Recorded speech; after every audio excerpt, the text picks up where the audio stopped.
Hello everyone. இன்னைக்கு நம்ம பார்க்க இருக்க சைக்காலஜிக்கல் டேர்ம் ஆப்டிமிசம்.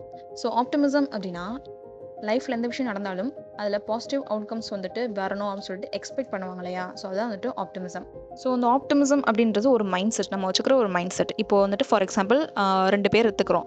ஒரு நார்மல் பீப்புள் நம்மள மாதிரி, இன்னொருத்தவங்க வந்துட்டு ஆப்டிமிஸ்டிக் மைண்ட் செட் இருக்கிற ஒரு பர்சன்.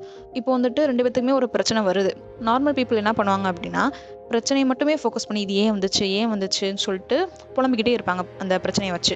இதுவே நம்ம ஆப்டிமிஸ்டிக் மைண்ட் செட் இருக்கிற பீப்புள் வந்து என்ன பண்ணுவாங்கன்னா, ஓகே இந்த பிரச்சனை வந்துருச்சு, இதுலேருந்து வெளிவரதுக்கு என்னென்னலாம் பண்ணலாம், அதுக்கான பாசிபிலிட்டிஸ்லாம் என்ன இருக்குன்னு சொல்லிட்டு அதை ஃபோக்கஸ் பண்ணுவாங்க.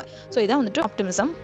ஸோ அந்த ஆப்டிமிசம் இருக்கிறவங்க, அதாவது ஆப்டிமிஸ்டிக் பீப்புள் வந்துட்டு லைஃப்பில் ஏதாவது பிரச்சனை வருது, சேலஞ்சஸ் வருது அப்படின்னா, அந்த சேலஞ்ச் அந்த ப்ராப்ளம் வந்துட்டு டெம்பரவரியான ஒரு விஷயம் தான், அது வந்து பெர்மனெண்ட் கிடையாது அப்படின்னு நினைப்பாங்க. ஸோ அந்த டெம்பரவரி விஷயமே வந்துட்டு சீக்கிரம் சால்வ் பண்ண முடியும் நம்மளால அப்படின்னு சொல்லிட்டு நினைப்பாங்க.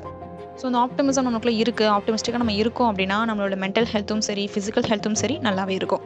ஸோ அந்த ஆப்டிமிசம் வந்துட்டு நமக்கு வர ப்ராப்ளம்ஸ், அந்த ஹார்ட்ஷிப்ஸ் எல்லாமே வந்துட்டு அதுலேருந்து எப்படி வந்துட்டு ஓவர் கம் பண்ணி வர்றது, அதுக்கு வந்து ரொம்பவே ஹெல்ப்ஃபுல்லாக இருக்கும். ஸோ அதே மாதிரி ஆப்டிமிஸ்டிக்காக நம்ம இருக்கிறோம் அப்படின்னா நம்மளுக்கு ஏதாச்சும் ஒரு கோல் இருக்கும். இந்த எக்ஸாம் வந்துட்டு நம்ம வந்துட்டு கரெக்டாக பாஸ் பண்ணணும், இதை வந்துட்டு அச்சீவ் பண்ணணும் அப்படின்னு சொல்லிட்டு இருக்கும். அதுக்கான மோட்டிவேஷனையுமே இந்த ஆப்டிமிசம் நம்மளுக்கு தரும்.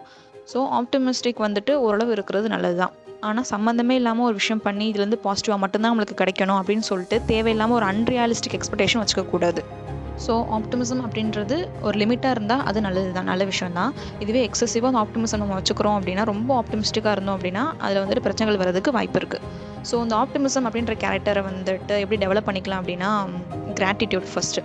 யார் என்ன வந்து நம்மளுக்கு ஒரு நல்ல விஷயம் பண்ணாலுமே ஃபஸ்ட்டு தேங்க்ஸ் சொல்லணும், தேங்க்ஃபுல்லாக இருக்கணும் அவங்களுக்கு. அப்புறம் வந்துட்டு பாசிட்டிவ் திங்கிங். ஒரு பிரச்சனையோ இல்லை வேறு ஏதோ ஒரு விஷயம் வருது அப்படின்னா, அதில் உள்ள பாசிட்டிவ் சைடை நம்ம வந்து பார்க்க வந்து பழக ஆரம்பிக்கணும். நெகட்டிவ் சைடு போகாமல் பாசிட்டிவ் திங்கிங்கை வந்து நம்ம டெவலப் பண்ண ட்ரை பண்ணணும். இன்னொன்று வந்துட்டு சொல்யூஷன் ஃபோக்கஸ்டு ஆக்ஷன். இப்போது ஏதோ ஒரு இஷ்யூவோ ப்ராப்ளமோ வந்துச்சு அப்படின்னா, ஓகே இதுக்கான சொல்யூஷன் என்னது, சொல்யூஷனை ஃபோக்கஸ் பண்ணி நம்ம வந்துட்டு ஒரு விஷயம் செய்ய ட்ரை பண்ணணும். ஸோ இதுதான் பேசிக்காக வந்துட்டு ஆப்டிமிசம். நெக்ஸ்ட் வீடியோவில் வேறு சைக்காலஜிக்கல் டெர்ம்ஸ் பற்றி பார்க்கலாம்.